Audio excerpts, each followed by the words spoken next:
Hello guys, welcome back to Anju Spice Garden. എൻ്റെ പേര് അഞ്ജു. ഞാനിപ്പോൾ ഉള്ളത് യുഎസിൽ ഫ്ലോറിഡ എന്ന് പറയുന്ന സ്റ്റേറ്റിലാണ്. ഞാനിപ്പോൾ ഒത്തിരി നഴ്സിംഗ് ഇൻഫോർമേറ്റീവ് ആയിട്ടുള്ള വീഡിയോസ് നമ്മൾ ഒരുപാട് അപ്ലോഡ് ചെയ്തിട്ടുണ്ട്. ഇന്നത്തെ വീഡിയോ എന്ന് പറഞ്ഞിട്ടുണ്ടെങ്കിൽ ഞാൻ നിങ്ങൾക്ക് വേണ്ടിയിട്ടും പിന്നെ എനിക്ക് വേണ്ടിയിട്ടും കൂടി ഒരു ഇൻ്റർവ്യൂ അറ്റൻഡ് ചെയ്യാൻ പോയ കഥയാണ് പറയാൻ പോകുന്നത്. അതിൽ നിന്ന് നിങ്ങൾക്ക് രണ്ട് ഇമ്പോർട്ടൻറ്റ് ഞാനിങ്ങനെ സ്ട്രെസ് ചെയ്ത് പറയുകയാണ്. നിങ്ങൾ ഇവിടെ ഒരു ബാച്ചിലറായിട്ടൊക്കെ ഉള്ള ഒരു മെയിൽ നേഴ്സും കൂടി എനിക്ക് പറയണ്ടാവും. സെറ്റ് ഓപ്പർച്യൂണിറ്റിയാണിത്. എനിക്ക് എടുക്കാൻ പറ്റത്തില്ല പേഴ്സണലി ആ ഒരു പൊസിഷൻ. പക്ഷെ ഞാൻ അതാണ് നിങ്ങൾക്ക് പറഞ്ഞു തരാൻ പോകുന്നത്. യൂഷ്വലി നമ്മൾ എപ്പോഴും ഹോസ്പിറ്റൽ നേഴ്സ് അങ്ങനെയല്ലേ തിങ്ക് ചെയ്യുന്നത്. അതല്ലാതെ ഒരുപാട് നഴ്സിംഗ് പൊസിഷൻസ് ഉണ്ട്. നമുക്ക് വർക്ക് സ്കെഡ്യൂളോ അല്ലെങ്കിൽ നമുക്ക് വേറെ എന്തെങ്കിലും ജോലി ചെയ്തുകൊണ്ട് ഇതുകൂടെ ചെയ്യാൻ, നമുക്ക് എക്സ്ട്രാ മണി ഏൺ ചെയ്യാം ഒക്കെ പറ്റിയ നല്ല രണ്ട് പൊസിഷൻസ് ആണ് ഞാൻ ഇന്ന് ഈ വീഡിയോയിൽ എക്സ്പ്ലെയിൻ ചെയ്യാൻ പോകുന്നത്. സോ എനിക്ക് ഒരു ഏജൻസി അതൊന്നും ഞാൻ പറയുന്നില്ല, അതിൽ നിന്ന് എനിക്ക് ഇമെയിൽ വന്നിട്ടുണ്ടായിരിക്കും. നമ്മൾ ഈ ഇൻഡീഡ് അല്ലെങ്കിൽ സിപ്പ് റിക്രൂട്ടർ അങ്ങനത്തെ ഓരോ സ്ഥലത്തൊക്കെ നമ്മുടെ റെസ്യൂമെ അപ്ലോഡ് ചെയ്യുമ്പോൾ അവർ നമുക്ക് ഇമെയിലൊക്കെ അയക്കും, നമ്മുടെ ഇമെയിൽ ഷെയർ ചെയ്തിട്ടുണ്ടെങ്കിൽ. അപ്പോൾ അങ്ങനെ എനിക്കൊരു ഇമെയിൽ കിട്ടി. ഇതുണ്ട്, ഇവിടെ ഒരു ഇൻ്റർവ്യൂ ഉണ്ട്. ഇതാണ് പൊസിഷൻസ് എന്ന് പറഞ്ഞാൽ കേസ് മാനേജർ ഫുൾ ടൈം, പിന്നെ അഡ്മിഷൻ നേഴ്സ് ഫുൾ ടൈം, പിന്നെ week day runner, weekend runner, അങ്ങനെയൊക്കെ കുറേ എല്ലാ 6 പൊസിഷൻസ് ആട്ടോ. അപ്പോഴേക്കും ഞാൻ വിചാരിച്ചു എൻ്റെ വീടിൻ്റെ അടുത്താണ് ഇതിൻ്റെ ഇൻ്റർവ്യൂ സ്ഥലം. അപ്പോൾ ഞാൻ വിചാരിച്ചു എന്നാൽ ശരി, ഏതായാലും ഒന്ന് അറ്റൻഡ് ചെയ്ത് നോക്കിയേക്കാം. അവർ പറഞ്ഞ കാര്യങ്ങളൊക്കെ ഡയറക്റ്റ്ലി പറയാം എന്താണെന്ന് കേട്ടോ. ഞാൻ ഈ ഇൻ്റർവ്യൂ അറ്റൻഡ് ചെയ്യാൻ പോകാൻ 2 റീസൺ ഉണ്ട്. ഒന്ന്, എത്രത്തോളം നിങ്ങൾ ഇൻ്റർവ്യൂസ് അങ്ങനെ എക്സ്പോഷർ കിട്ടുന്നോ അത്രത്തോളം നിങ്ങൾ ആ ഒരു ഭയങ്കര കോൺഫിഡൻറ്റ് ബിൽഡ് ചെയ്യുകയാണ്. നിങ്ങൾക്ക് ഇൻ ഫ്യൂച്ചർ ഇനിയും നമുക്ക് എപ്പോഴും ജോബ്സ് ചേഞ്ച് ചെയ്യേണ്ടതോ അങ്ങനെ എന്തെങ്കിലും സിറ്റുവേഷൻസ് വരുമ്പോൾ നമുക്ക് എപ്പോഴും ഇൻ്റർവ്യൂസ് ഫേസ് ചെയ്യാൻ പിന്നെ നിങ്ങൾക്ക് ഒരു ബുദ്ധിമുട്ടും ഉണ്ടാകത്തില്ല. ഞാനിപ്പം കുറേ ഇൻ്റർവ്യൂസ് ഇങ്ങനെ വെറുതെ ആണെങ്കിലും അറ്റൻഡ് ചെയ്തിട്ടുണ്ട്. അതെനിക്ക് ദയവാണ് എന്നെ ഫോഴ്സ് ചെയ്തിട്ടാണ് അങ്ങനെ ചെയ്യുന്നത്. അപ്പോഴേക്കും ഈ ഇൻ്റർവ്യൂവിന് പോകാൻ നേരം ഇത് ഞാൻ ആദ്യമായിട്ടാണ് എൻ്റെ ജോലി കഴിഞ്ഞിട്ട് വരുന്ന വഴിക്ക് കയറി ഇൻ്റർവ്യൂ അറ്റൻഡ് ചെയ്യുന്നത്. വളരെ കൂളായിട്ട് എൻ്റെ കയ്യിൽ ഒരു റെസ്യൂമെയും ഒരു RN ലൈസൻസിൻ്റെ ഒരു കോപ്പി എൻ്റെ കഴിഞ്ഞ ദിവസം ഉണ്ടായിരുന്നതാണ്. അത് ഞാൻ ചുമ്മാ എടുത്തു. എൻ്റെ ACLS BLSൻ്റെ ഒക്കെ കോപ്പി എൻ്റെ കയ്യിൽ ചുമ്മാ വെച്ചിരുന്നു. അതൊന്നും നിങ്ങൾക്ക് ആവശ്യമില്ല. നിങ്ങൾ ജസ്റ്റ് റെസ്യൂമയുടെ തന്നെ ഒരു 2 or 3 കോപ്പീസ് എത്രയോ കൂടുതൽ കയ്യിലിരിക്കുന്നത് എപ്പോഴും നന്നായിരിക്കും. കാരണം നിങ്ങൾക്ക് അറിയത്തില്ല നിങ്ങളുടെ ഇൻ്റർവ്യൂവിൻ്റെ സെറ്റപ്പ്. കുറേ ആൾക്കാർ ഇങ്ങനെ ഇരുന്നിട്ട് ഒരു പാനലായിട്ടാണോ നിങ്ങളെ ഇൻ്റർവ്യൂ ചെയ്യുന്നത്, അല്ലെങ്കിൽ ഒരു സിംഗിൾ പേഴ്സൺ ആണോ നിങ്ങളെ ഇൻ്റർവ്യൂ ചെയ്യുന്നത്, അതായത് ഇൻ്റർവ്യൂ കഴിഞ്ഞ് നിങ്ങൾ അടുത്ത ഒരിടത്ത് പോകണോ. അപ്പോൾ നിങ്ങൾക്ക് എല്ലാവർക്കും ഈ കൊടുക്കാൻ വേണ്ടി റെസ്യൂമെ കുറച്ച് 2, 3, 4 പ്രിൻറ്റ് ചെയ്ത് നിങ്ങളൊരു ഫോൾഡറിലാക്കി കൈ വെച്ചിരിക്കുക. അത് മാത്രം മതി നിങ്ങൾക്ക് ഇൻ്റർവ്യൂവിന് പോകാൻ വേണ്ടിയിട്ട്. അപ്പോൾ എൻ്റെ കയ്യിൽ ഒരു 2, 3 സെറ്റ് ഓഫ് കോപ്പി ഉണ്ടായിരുന്നു. അത് മാത്രം എൻ്റെ കയ്യിലുണ്ടായിരുന്നുള്ളൂ. അപ്പോൾ ഞാനിവിടെ ചെല്ലുമ്പോഴത്തേക്കിനും എനിക്ക് ഈ ഒരു അവരുടെ ആ ഹെൽത്ത് കെയറിനെ കുറിച്ച് അത്ര ഒന്നും എനിക്കറിയില്ലായിരുന്നു. എനിക്ക് ജസ്റ്റ് ഇൻ്റർവ്യൂ അറ്റൻഡ് ചെയ്യണം, എന്താണ് ഈ നഴ്സസൊക്കെ ചെയ്യുന്നതെന്നൊക്കെ ഒന്ന് അറിയണമെന്നുണ്ടായിരുന്നു. കാരണം അത് കഴിഞ്ഞിട്ട് വേണമല്ലോ എനിക്ക് നിങ്ങളുടെ അടുത്ത് വന്നിട്ട് എക്സ്പ്ലെയിൻ ചെയ്യാൻ വേണ്ടിയിട്ട്. എനിക്ക് കുറച്ചുകൂടെ അറിവ് കിട്ടും, നിങ്ങൾക്കും അത് എനിക്ക് ഷെയർ ചെയ്യാൻ പറ്റും. അതുകൊണ്ട് ഞാൻ അങ്ങനെ പോകാൻ തീരുമാനിച്ചു കേട്ടോ. ജോലി കഴിഞ്ഞു, തിരിച്ചു വന്നു, കാർ പാർക്ക് ചെയ്തിട്ട് ഞാൻ വിചാരിച്ചു ഓക്കെ എൻ്റെ ഇൻ്റർവ്യൂവിന് ടൈം ഇനി കുറച്ചും കൂടി ഉണ്ട്. നമുക്ക് അവർ തന്നെ നമുക്ക് ടൈം സ്കെഡ്യൂൾ ചെയ്യാൻ വേണ്ടി അവർ തന്നെ ഒരു കാലണ്ടർ അയച്ചു തന്നിട്ട് നമുക്ക് സ്കെഡ്യൂൾ ചെയ്യാമായിരുന്നു. അപ്പം ഞാൻ കുറച്ച് നേരത്തെ എത്തി. നമ്മൾ എപ്പോഴും ഇൻ്റർവ്യൂസിന് കുറച്ച് നേരത്തെ അവിടെ എത്തുക കേട്ടോ. അപ്പം നമുക്ക് ആ ഒരു കഴിഞ്ഞു പോയോ ഒന്ന് നമുക്ക് പ്രിപ്പയർ ചെയ്യാൻ കുറച്ച് നല്ല സമയം കിട്ടും. ഞാൻ ഓൾറെഡി ഒരു 30 minutes ഏർലി തന്നെ ഇൻ്റർവ്യൂവിൻ്റെ സ്ഥലത്ത് എത്തി. അപ്പം ഞാൻ വിചാരിച്ചു അകത്ത് കയറിയിട്ട് ഒന്ന് ഗൂഗിളിൽ ഒന്ന് സെർച്ച് ചെയ്ത് നോക്കാം ഈ ഒരു ട്യൂഷൻ അതൊക്കെ എങ്ങനെയാണെന്ന് അറിഞ്ഞാൽ. എനിക്ക് അതിനെക്കുറിച്ച് കൂടുതൽ പിടിയില്ലായിരുന്നു. പക്ഷേ നിങ്ങൾ സീരിയസ് ആയിട്ട് ഒരു ഇൻ്റർവ്യൂവിന് പോകണമെങ്കിൽ നിങ്ങൾ ഓൾറെഡി ഇതെല്ലാം പ്രിപ്പയർ ചെയ്ത് ക്വസ്റ്റ്യൻസൊക്കെ പ്രിപ്പയർ ചെയ്ത് ആ ഒരു ഇൻസ്റ്റിറ്റ്യൂഷനെ കുറിച്ചൊക്കെ നന്നായിട്ട് അറിഞ്ഞിരിക്കണം. ഇത് എനിക്ക് ഒരു എക്സ്പോഷറിന് വേണ്ടി തന്നെയാണ് ഞാൻ പോയത്. എങ്കിലും നമ്മൾ ഇൻ്റർവ്യൂസിനെ എപ്പോഴും നമ്മൾ അതിൻ്റേതായ ഒരു റെസ്പെക്റ്റിൽ കാണണം. അതുകൊണ്ട് ഞാൻ വിചാരിച്ചു അകത്തോട്ട് കയറിയിട്ട് ഒന്ന് ഇരുന്നിട്ട് എനിക്ക് 30 minutes ഉണ്ടല്ലോ ചെയ്യാമെന്ന് വിചാരിച്ചു. പക്ഷേ ഞാൻ ഡോർ നോക്ക് ചെയ്തിട്ട് ഓപ്പൺ ചെയ്തതേ അവിടെ ഒരു പാനൽ ആ ഒരു സെറ്റപ്പ് തന്നെയായിരുന്നു. ഇൻ്റർവ്യൂ ചെയ്യുന്ന ആ റൂം അവിടെ തന്നെയായിരുന്നു. ഇതൊരു ഏജൻസി പോലത്തെ സ്ഥലമാണ്, ബിഗ് ഒരു ഹോസ്പിറ്റൽ സെറ്റിംഗ് അല്ലായിരുന്നു. ഇങ്ങനെ കയറി ചെന്നപ്പോഴേക്കും കുറേ കസേര ഇട്ടിരിക്കുന്നു, 2-3 ലേഡീസ് അവിടെ നിൽക്കുന്നു. അപ്പോഴേക്കും അവരെല്ലാവരും ഭയങ്കര പ്ലസൻറ്റ് ഹാപ്പി ആയിട്ടായിരുന്നു. അപ്പോൾ ഞാൻ പറഞ്ഞു ഇങ്ങനെ ഇൻ്റർവ്യൂ, അപ്പോൾ ഓക്കെ സിറ്റ് ഡൗൺ എന്നൊക്കെ പറഞ്ഞു. പക്ഷേ എൻ്റെ ടൈം ആയില്ലെങ്കിൽ കൂടിയും ഞാൻ നേരത്തെ വന്ന കാരണം വേറെ ആൾക്കാർ വെയിറ്റിംഗ് ഇല്ലാത്ത കാരണം അവർ എൻ്റെ ഇൻ്റർവ്യൂ അപ്പം തന്നെ നടത്താനായിട്ട് തീരുമാനിച്ചു. ഞാൻ ഹാപ്പി, ഓക്കെ എനിക്ക് പെട്ടെന്ന് വീട്ടിൽ പോകാമല്ലോ. അങ്ങനെ ഞാൻ എൻ്റെ റെസ്യൂമെ അവരുടെ കൊടുത്തു. അവരെന്നോട് പറഞ്ഞു ഞാൻ ഈ റെസ്യൂമയുടെ കോപ്പി എടുത്തിട്ട് വരാമെന്ന് പറഞ്ഞപ്പോൾ ഞാൻ പറഞ്ഞു വേണ്ട, എൻ്റെ കയ്യിൽ ഇഷ്ടംപോലെ കോപ്പിയുണ്ട്, നീ എടുത്തോളം പറഞ്ഞു. അത്ര ടൈം ലാഭിച്ചു. അവർ ഭയങ്കര ഹാപ്പി, താങ്ക് യു എന്നൊക്കെ പറഞ്ഞു. അങ്ങനെ ഇരിക്കുകയാണ് കേട്ടോ. അപ്പോൾ അവർ എന്നോട് ഈ അപ്ലൈ ചെയ്തേക്കുന്ന പൊസിഷൻസിനൊക്കെ അവർ എക്സ്പ്ലെയിൻ ചെയ്തു. അപ്പോൾ ആദ്യത്തേത് case manager registered nurse full time, അതായിരുന്നു പൊസിഷൻ. അപ്പോൾ അതിനെക്കുറിച്ച് നമുക്ക് ആദ്യം സംസാരിക്കാം.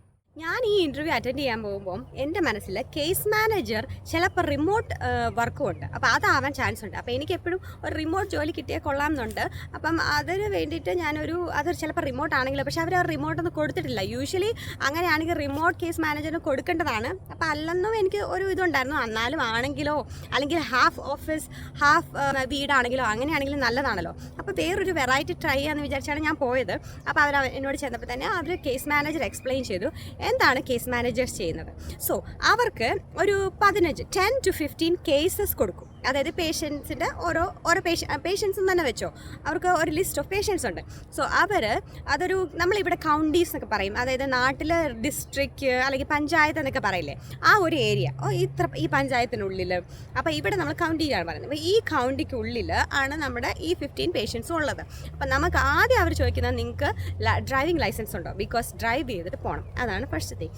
സോ ഇവർ എന്താ ചെയ്യുന്നത്, ഈ കേസ് മാനേജേഴ്സ് ഇത് ഒരു ഹോസ്പിസ് ആയിട്ടുള്ള ഒരു സെറ്റിംഗ് ഒക്കെ ഉള്ള ഒരു റീഹാബിറ്റേഷൻ അങ്ങനെയൊക്കെയുള്ള ഒരു ഏജൻസി. അതായത് ആൾക്കാർ ഹോസ്പിസ് പേഷ്യൻസ് പറഞ്ഞാൽ നിങ്ങൾക്ക് അറിയാമായിരിക്കുമല്ലോ, മോസ്റ്റ് ഓഫ് ദ ആൾക്കാർക്ക്.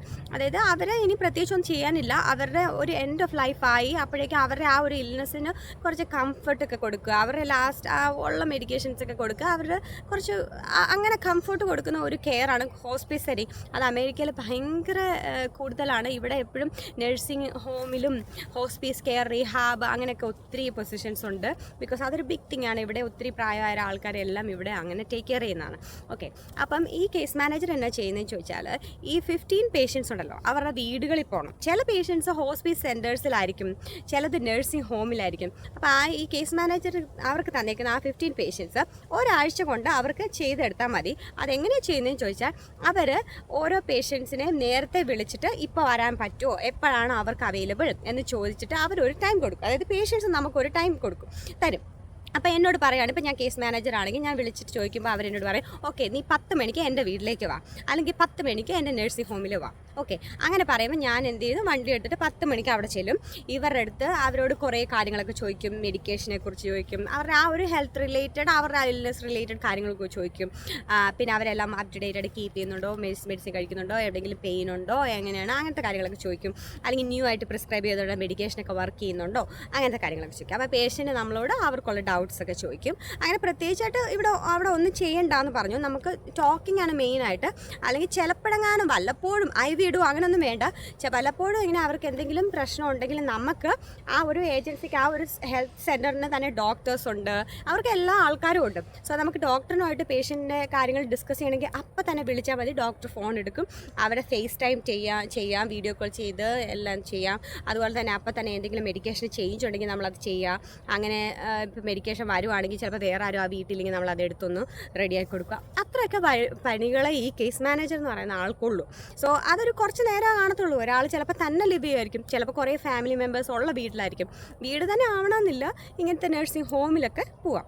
അപ്പോൾ അങ്ങനെയുള്ള ആ 15 ആൾക്കാരെ ഈ ഒരാഴ്ച കൊണ്ട് നിങ്ങൾ കംപ്ലീറ്റ് ചെയ്താൽ മതി. ഇങ്ങനെ പോയിട്ട് എടുക്കുക. പിന്നെ അതിൻ്റേതായ കുറച്ച് പേപ്പർ വർക്കും കമ്പ്യൂട്ടർ വർക്കും കൂടെ കാണും, അത് ഒന്ന് ഫിനിഷ് ചെയ്യുക. അതാണ് നിങ്ങളുടെ ഇതിൻ്റെ അകത്ത് ഏറ്റവും വലിയ അഡ്വാൻറ്റേജ് എന്ന് പറഞ്ഞാൽ, നിങ്ങൾക്ക് അതിനെ കഴിഞ്ഞ് ആ ഒരു അത്ര കാര്യങ്ങൾ, ഇപ്പോൾ നിങ്ങൾ പേഷ്യൻസ് നിങ്ങളുടെ ഒരു ദിവസം നിങ്ങൾക്ക് ഒരു 3-4 പേഷ്യൻസ് കിട്ടി, അല്ലെങ്കിൽ നിങ്ങൾ 2-3 ദിവസം കൊണ്ട് നിങ്ങളുടെ എല്ലാ പണിയും കഴിയും, ബാക്കി 2 ദിവസം നിങ്ങൾക്ക് ഒന്നും ചെയ്യേണ്ട.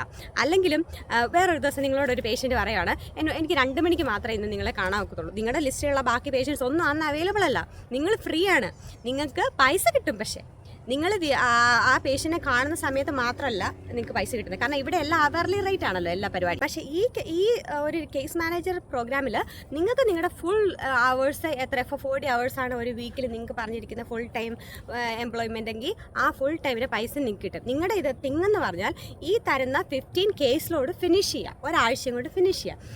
അത് ബോയ്സ്, ഇവിടെയുള്ള ആണുങ്ങൾക്കും ഇവിടെ വളർന്ന പെണ്ണുങ്ങൾക്കൊന്നും ഒരു കുഴപ്പമില്ല. നമുക്ക് ഫാമിലി സിംഗിളൊക്കെ ആണെങ്കിൽ കുഴപ്പമില്ല. പക്ഷെ എനിക്ക് കൺസേൺ ഉണ്ട്. കാരണം വേറൊരാളുടെ വീട്ടിലേക്കാണ് നമ്മൾ പോകുന്നത്, നമുക്കറിയില്ല എങ്ങനെയുള്ള വീടാണ്, ആ ഒരു കൺസേൺ ഉണ്ട്. പക്ഷെ ആമ്പിള്ളേരൊക്കെ ആണെങ്കിൽ നിങ്ങൾക്ക് പൈസ ഉണ്ടാക്കണോ, നിങ്ങൾക്ക് ഇതിൻ്റെ കൂടെ തന്നെ നിങ്ങൾക്ക് വേറെ വല്ലയിടത്ത് ജോലി ചെയ്യാം, നിങ്ങൾക്ക് റിമോട്ട് വർക്ക് ചെയ്യാം, അല്ലേ? എന്ത് അടിപൊളിയാണ്. ഒത്തിരി ഓപ്ഷൻസ് ഉണ്ട് ഇവിടെ. അടുത്ത അഡ്മിഷനേഴ്സും കൂടെ നമ്മളിപ്പം ഡിസ്കസ് ചെയ്യും കേട്ടോ. ഞാൻ കാട്ടി വന്നിരിക്കുന്നതുകൊണ്ട് എന്നെ ഏതാണ്ടെല്ലാം കടിക്കുന്നു. ഇവിടെ മഴയായിരുന്നു കേട്ടോ. മഴ കഴിഞ്ഞത് ഞാൻ ചാടി വന്ന് വീഡിയോ എടുക്കുവാണ്. എനിക്ക് ഭയങ്കരമായിട്ട് ഇഷ്ടപ്പെട്ടു ഈ കേസ് മാനേജർ പറഞ്ഞ ആ ഒരു പൊസിഷൻ. നിങ്ങൾക്ക് ചിലപ്പോൾ ഒരു അപ്പോയിൻമെൻറ്റ് ഒരു ദിവസം കാണത്തുള്ളൂ, ബാക്കി സമയം മൊത്തം നിങ്ങൾ ഫ്രീ ആണ്. പിന്നെ ഒരു 15 കേസ് ലോഡ് എന്ന് പറഞ്ഞാൽ അത് അത്രയൊന്നും ഭയങ്കര സംഭവമാണെന്ന് തോന്നുന്നില്ല. നിങ്ങൾക്ക് ഈസിലി ആദ്യമൊക്കെ കുറച്ച് പാടായിരിക്കും എന്ന് അവർ പറഞ്ഞു. പക്ഷേ ഒരു 3 മാസം 6 മാസത്തിനുള്ളിൽ നിങ്ങൾ കംപ്ലീറ്റ്ലി നിങ്ങൾ പിക്കപ്പ് ചെയ്യും, പിന്നെ ഭയങ്കര ഈസി ആയിരിക്കും എന്ന് പറഞ്ഞു. പിന്നെ അതുപോലെ തന്നെ ഈ കൗണ്ടി എന്ന് പറയുന്ന സംഭവം വലുതാണ് കേട്ടോ. അപ്പോൾ ഡ്രൈവ് ചെയ്ത് നിങ്ങൾക്ക് കുറച്ച് ദൂരെയൊക്കെ പോകേണ്ടി വരും, അങ്ങനെ കാണും. പക്ഷേ ഇവഞ്ച്വലി അവർ നിങ്ങളെ ഈ ലോക്കൽ, നിങ്ങളുടെ വീടൊക്കെ എവിടെയാണ്, നിങ്ങൾ എവിടെയാണ്, അങ്ങനെ അറിഞ്ഞു കഴിയുമ്പോഴത്തേക്കും നിങ്ങൾക്ക് ആ അടുത്തുള്ള പേഷ്യൻസിന് തന്നെ തരാൻ ശ്രമിക്കും എന്നും പറഞ്ഞു. അതൊരു ബിഗ് തിങ് ആണല്ലേ. പിന്നെ നമ്മൾ വൺസ് ആ പേഷ്യൻറ്റിനെ ഒന്ന് അറിഞ്ഞു കഴിഞ്ഞാലേ ഈ ഹോസ്പീസ് പോലത്തെ കെയർ ആണെന്ന് ഞാൻ പറഞ്ഞല്ലോ, ആ പേഷ്യൻറ്റ് മരിക്കുന്നിടം വരെ നിങ്ങളുടെ പേഷ്യൻ്റ് ആയിരിക്കും. അങ്ങനെ തന്നെയാണ് അവരെന്നോട് ഡയറക്റ്റ്ലി പറഞ്ഞത് കേട്ടോ.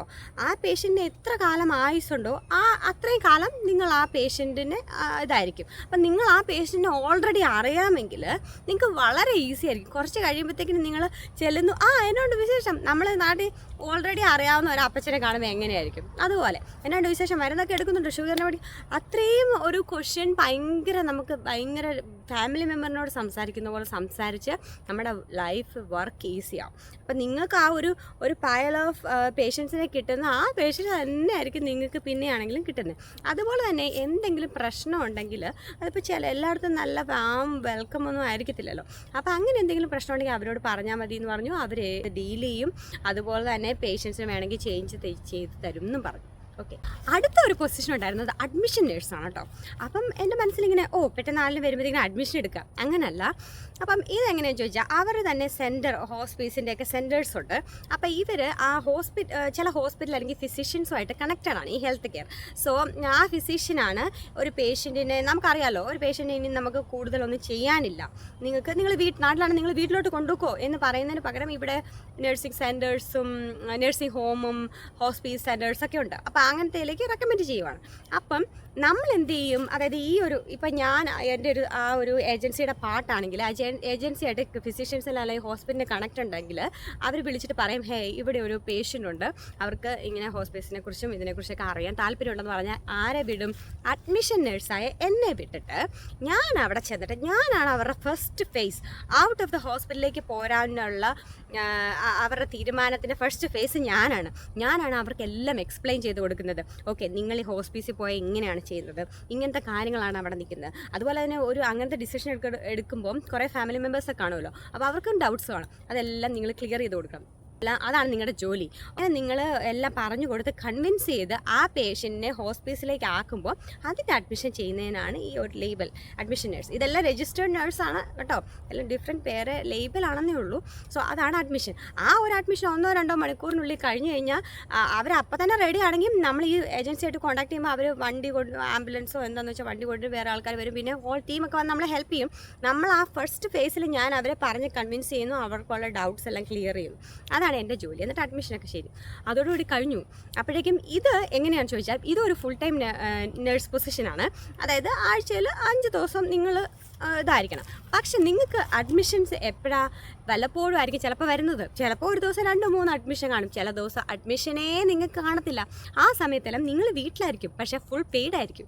അടിപൊളിയില്ലേ? അപ്പം ഞാനതാ പറഞ്ഞാൽ അതിൻ്റെ കൂടെ തന്നെ നിങ്ങൾക്ക് എന്തെങ്കിലും സൈഡായിട്ട് കൊണ്ടുപോകണം, അല്ലെങ്കിൽ വേറൊരു റിമോട്ട് വർക്ക് ഉണ്ടെങ്കിൽ നിങ്ങൾ കൊച്ചുങ്ങളാരെങ്കിലും നോക്കുന്ന അങ്ങനെ എന്തെങ്കിലും വീട്ടിൽ നിന്നിരിക്കാൻ ഉള്ളവരാണെങ്കിൽ നിങ്ങൾ വളരെ കുറച്ച് സമയമാണ് ജോലി ചെയ്യുന്നത്.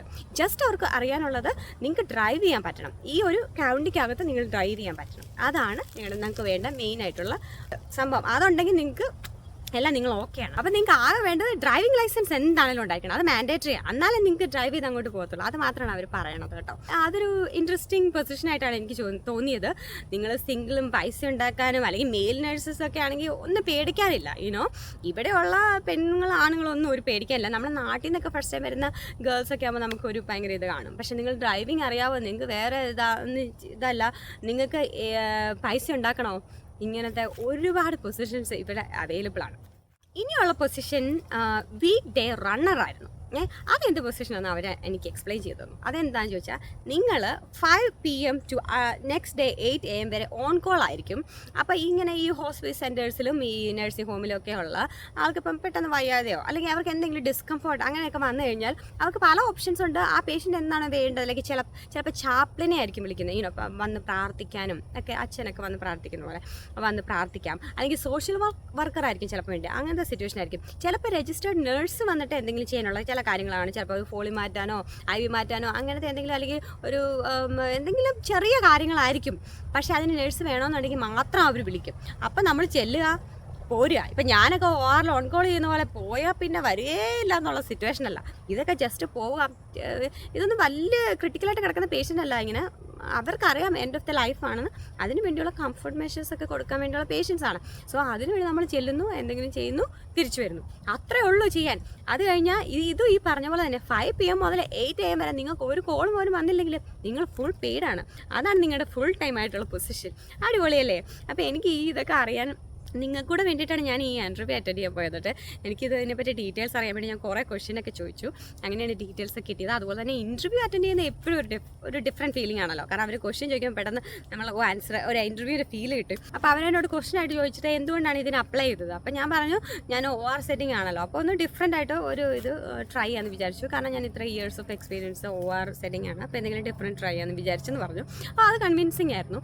പിന്നെ പേഷ്യൻറ്റുമായിട്ട് എങ്ങനെയാണ് ഞാൻ പറഞ്ഞു ORലാണ് നമ്മൾ usually hi how are you പറഞ്ഞു കഴിഞ്ഞാൽ പേഷ്യൻറ്റിനെ നമ്മൾ പിന്നെ കീറി മുറിക്കുന്നു, ഇൻറ്റുബേറ്റ് ഒക്കെ ചെയ്താണല്ലോ പോകുന്നത്. അപ്പോൾ പേഷ്യൻ്റ് ഇൻട്രാക്ഷൻ ഒക്കെ വളരെ കുറവാണ്. അപ്പോൾ ഇതാകുമ്പോൾ കുറച്ചുകൂടെ പേഷ്യൻ്റ് ഇൻട്രാക്ഷൻ ഒക്കെ കിട്ടുമല്ലോ. അപ്പോൾ അങ്ങനെ ട്രൈ ചെയ്യണമെന്ന് പറഞ്ഞു. നിങ്ങൾ എന്താണോ നിങ്ങൾക്ക് ഇഷ്ടം അതൊന്നും മൈൻഡ് അടിക്കേണ്ട. ഇൻ്റർവ്യൂ ആ പൊസിഷൻ കിട്ടാൻ വേണ്ടി നിങ്ങൾ എന്തെങ്കിലുമൊക്കെ അങ്ങോട്ട് പറയാം. എനിക്കങ്ങനെ ഓവർ പേഷ്യൻറ്റുമായിട്ട് ഇൻട്രാക്ഷനുള്ള സംഭവം ഇഷ്ടം ഒന്നുമല്ല. എൻ്റെ ORലുള്ള അത്ര ഇൻട്രാക്ഷൻ മതി എനിക്ക്. ചില ഈ ഫ്ലോറിലൊക്കെ വാർഡ് നമ്മുടെ നാട്ടിൽ പറയുന്നത് അതിലൊക്കെ ചെയ്യണമെങ്കിൽ ഭയങ്കര അതൊരു കഴിവാണ്. അത്രയും സെറ്റപ്പ് എനിക്കില്ല, എനിക്ക് അത്രയും ഇതില്ല ഓണസ്റ്റ്ലി. അപ്പം നിങ്ങൾക്ക് അങ്ങനെ ഇല്ലെങ്കിൽ നിങ്ങൾ ഇൻ്റർവ്യൂവിന് അങ്ങനെയല്ല പറയണ്ടേ. എനിക്ക് പേഷ്യൻറ്റിനോട് ഭയങ്കര ഇങ്ങനെ ആയിരിക്കും. നിങ്ങൾ ഇച്ചിരി എക്സാജറേറ്റ് ചെയ്ത് നിങ്ങൾ ഫുൾ പേഷ്യൻറ്റിന് ആ ഒരു ഇത് നിങ്ങളുടെ വാക്കുകളിലൂടെ അവർക്ക് ഫീൽ ചെയ്യണം. ഓക്കെ, ഇൻ്റർവ്യൂ കിട്ടുക എന്നുള്ളതാണ്. പിന്നെ നമ്മളെല്ലാം നമ്മുടെ ഒരു സെൽഫ് റെസ്പെക്റ്റും ഒരു കാര്യവും ഒരു ഇത് കെയറിങ് വെച്ചിട്ട് നമ്മൾ ഏതൊരു പ്രൊഫഷണലും ഏതൊരു ജോലിയിലും ചെയ്യുന്നത്.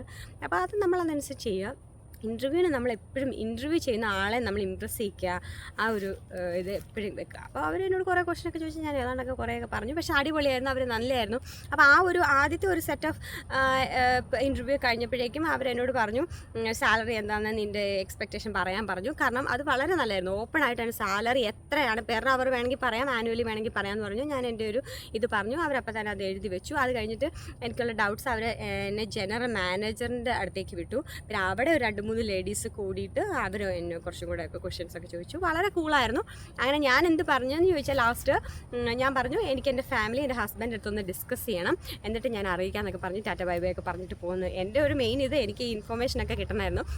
എനിക്ക് വേറൊരാളുടെ വീട്ടിൽ പോയിട്ട് ഇപ്പോൾ തൽക്കാലം അങ്ങനെ ചെയ്യാൻ പറ്റത്തില്ല. പക്ഷേ ഞാൻ നിങ്ങളോട് പറയുവാണ്, ഇവിടെ നിങ്ങളൊരു മെയിൻ ലേഴ്സായിട്ട് വരുവാണോ, അല്ലെങ്കിൽ നിങ്ങളൊരു പൈസയൊക്കെ ഉണ്ടാക്കണം എന്ന് ആഗ്രഹിച്ച് അങ്ങനെ വരുവാണെങ്കിൽ കുറേ ഓപ്പർച്യൂണിറ്റീസ് ഉണ്ട്.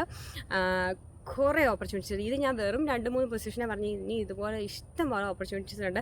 ഞാൻ ഇനിയുള്ള വീഡിയോസിൽ ഇവിടെയുള്ള നഴ്സിംഗ് പൊസിഷൻസ് ഡിഫറെൻറ്റ് പൊസിഷൻ ഇപ്പോൾ ഞാൻ പറഞ്ഞല്ലോ, അഡ്മിഷൻ നഴ്സ്, അല്ലെങ്കിൽ നമുക്ക് ward nurse, registered nurse, operating room nurse, travel nurse, seasonal nurse, അങ്ങനെ പലതരം നഴ്സിംഗ് ഓപ്പർച്യൂണിറ്റീസ് ഉണ്ട്. അതിനെക്കുറിച്ചൊക്കെ ഞാനൊരു വീഡിയോ ചെയ്യാം കേട്ടോ. അപ്പം ഇതായിരുന്നു ഇന്നത്തെ വീഡിയോ.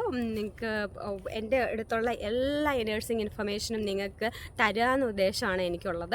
അപ്പോൾ എല്ലാവരും സബ്സ്ക്രൈബ് ചെയ്യുക, ലൈക്ക് ചെയ്യുക, കമൻറ്റ് എന്തുണ്ടെങ്കിലും ഇടുക. ഞാൻ എന്തെങ്കിലും കമൻറ്റിന് ചിലപ്പോൾ ലേറ്റ് ആയെങ്കിലേ I was trying to do a ചെറിയ വീഡിയോ കേട്ടോ. ഒരു ഷോർട്ട് വീഡിയോ ആയിട്ട് ചെയ്യണം നിങ്ങൾക്ക് കുറച്ച് കൂടെ ഈസി ആയിരിക്കുമല്ലോ. എന്നോട് ആരോ ചോദിച്ചിട്ടുണ്ടായിരുന്നു എൻക്ലെക്സിൻ്റെ ഏത് ബുക്കാണ് സോണ്ടേഴ്സിന് വേണ്ടിയിരുന്നത്. അത് ഞാനിപ്പോൾ ഒരെണ്ണം ഷോർട്സ് ചെയ്യുന്നുണ്ട്. ഓക്കെ, അപ്പം അങ്ങനത്തെ എല്ലാ വീഡിയോസും വരുന്നുണ്ട്. നിങ്ങളെല്ലാവരും എന്നെ സപ്പോർട്ട് ചെയ്യുന്നുണ്ട്, എനിക്കറിയാം. Thank you so much for your love and support and keep watching. Okay, tata bye bye.